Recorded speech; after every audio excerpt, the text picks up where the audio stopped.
Welcome to the deep dive. You know how it is, you want to stay informed, learn new things, but sometimes the sheer volume of information just feels overwhelming. Absolutely. That's where we come in. We take a fascinating source, pull out the key insights, and kind of make it easier to grasp what really matters. Exactly. We do the sifting so you don't have to. We try to highlight those core arguments, maybe spark some of those aha moments for you. Yeah, help it click. So today, we're diving into a really compelling piece from Fast Company, published January 20th, 2024. Okay. It's titled, Why You Need to Avoid Nostalgia and 12 Ways to Do It. And it's by JinJa Birkenbeuel. Right. So our mission here really is to get under the skin of her argument against nostalgia. Why does she think we need to avoid it? And then look at the strategies she gives, those 12 ways. Exactly. And just a quick background on JinJa Birkenbeuel. She's the CEO of Burke Creative. She hosts the Honest Field Guide podcast, and she's a Google digital coach. So clearly someone thinking a lot about how we engage with the world, how we move forward. It seems like she's got the credentials. So where does she start? Well, she starts with something pretty relatable, I think. Especially as you get older, she notices she's becoming more aware of past memories. Yeah, almost more than present thoughts, right? Like the past is getting louder somehow. Exactly. Louder. Yeah. And she points out these memories aren't always, voluntary. They get triggered. Oh, yeah. Smells, sounds. Music, movies, a phrase someone says.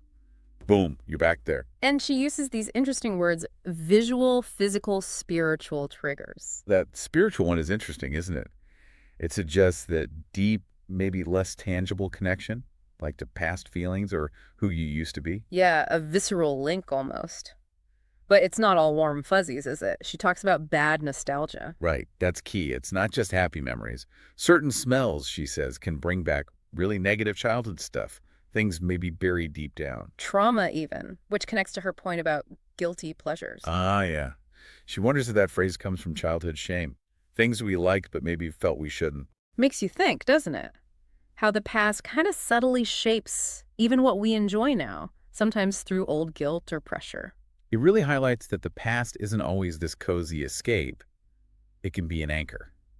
And ultimately, she seems to be saying that yearning for the past, even the good parts, is, well, futile. Because you can never really go back. It's unattainable. Which brings us to the whole rose-colored glasses thing. Exactly. We tend to filter the past, remember the comfy bits, gloss over the bad stuff.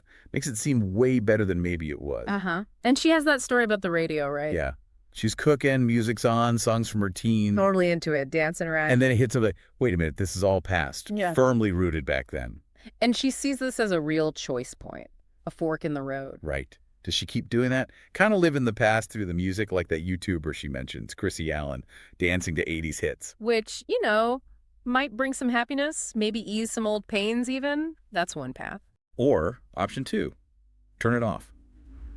Listen to her son's playlist, his hip-hop, the future, she calls it. It's such a stark choice, comforting past versus, well, the unknown future, embodied in new music. And this leads her to, I think, a really crucial insight. The unconscious trap of nostalgia. How we can be stuck without even realizing it. Through just everyday choices, repetitive stuff. Yeah, think about it. Your go-to playlist, same clothes style year after year. Same comfort food, same candle scent you always buy because it reminds you of something. It's that we've always done it this way vibe. Feel safe, easy. Then what's the cost? Well, Birkenbeuel argues it stops us really living now. Yeah. And definitely stops us embracing the future. It hinders growth, change. Transformation, you get stuck. Yeah.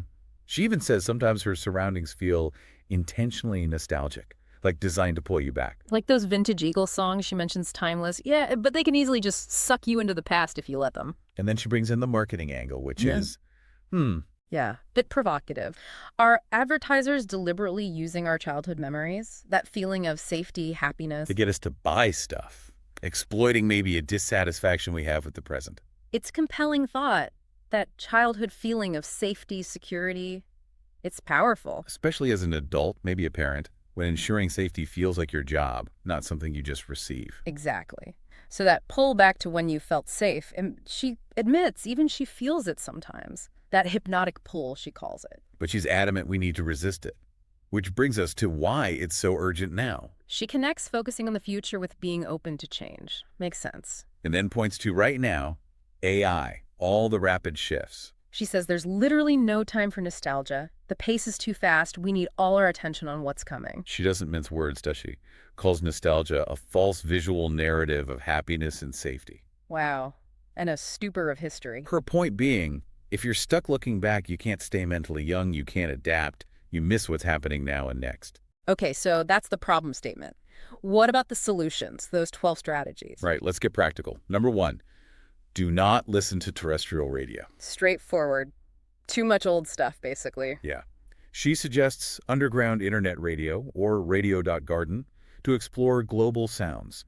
Be intentional about finding new music. Which leads straight into number 2. Listen to unfamiliar music. Go outside your usual genres. EDM, new country that mixes things up, metal, new hip-hop. Anything that avoids those vintage samples that pull you back. Disrupt your comfort zone, sound-wise. Okay. Number 3. Try a new restaurant. Focus on new flavors, ingredients you've never had, different textures, new sensory input via food. And number 4 builds on that. Explore new produce. Yeah, at the grocery store, see something weird, an artichoke maybe, buy it, figure it out. I like that. It forces you to learn something new, right? How to cook it, what it tastes like. A very present moment focus. Totally. Okay, 5, travel. Avoid returning to familiar travel destinations. Or if you do go back, you've got to seek out new stuff there. Don't just repeat the same holiday. Makes sense. 6, shop local, especially thrift shops. Why thrift shops specifically? She says it requires active engagement. You have to look, be present, figure out how to use things. It's not passive like mall shopping often is. Oh, okay. Active versus passive. Got it. 7. Fashion. Ignore age-based fashion rules. Embrace current street style. Mix it up. She mentions some modern brands. Break out of the style rut. 8 is about reading. Yeah, pick up a Pulitzer winner or a translated book, something outside your usual cultural perspective. She mentions Murakami's Wind-Up Bird Chronicle. Get a different viewpoint, okay? 9 is visual. Watch anime. Especially if you didn't grow up with it. She says it can feel bizarre, unfamiliar. And that's the point. Disrupt the familiar visual patterns. Exactly. 10 is very future tech. Take a cybersecurity class, learn to program, code for AI. Whoa. Okay, that's definitely forward-looking. Hard to reminisce when you're trying to understand AI. Right? Forces you into the future. 11 is more internal. Right stream of consciousness. Just get thoughts down. Paper, dictation. Yeah, raw thoughts, no editing, keep you present, focused on your current mental flow. Interesting. And the last one, number 12. The big one, start a business. Huh. Yeah, that'll keep you focused on the future. Totally. The constant problem solving, innovation. Yeah. She says there's just no time for looking back. It's a pretty comprehensive list covering lots of different life areas. It really is. Yeah. The whole toolkit. And she wraps it up with a thought from the rapper Glorilla. Oh, yeah. What's that? That noticing and actively battling nostalgia can actually help you love tomorrow. Nice way to frame it. Fighting the past helps you embrace the future. So, summing up Birkenbeuel's argument, nostalgia feels good, feels safe, but it can be a trap. It limits you, keeps you from the present, holds you back from the future. And those 12 strategies she offers are, real practical ways to push back, to cultivate that forward-thinking mindset. They give you concrete actions to take, to pull yourself into the now and towards what's next. So maybe a final thought for everyone listening. Think about your own life. Where might nostalgia be subtly pulling the strings for you? Yeah, which choices, which perspectives, and looking at those 12 strategies. Which one or two kind of jump out, feel like they might actually make a difference if you tried them? It's that balance, isn't it? Valuing memories, sure, but not letting them stop you from actively building your future. Absolutely. Something to think about.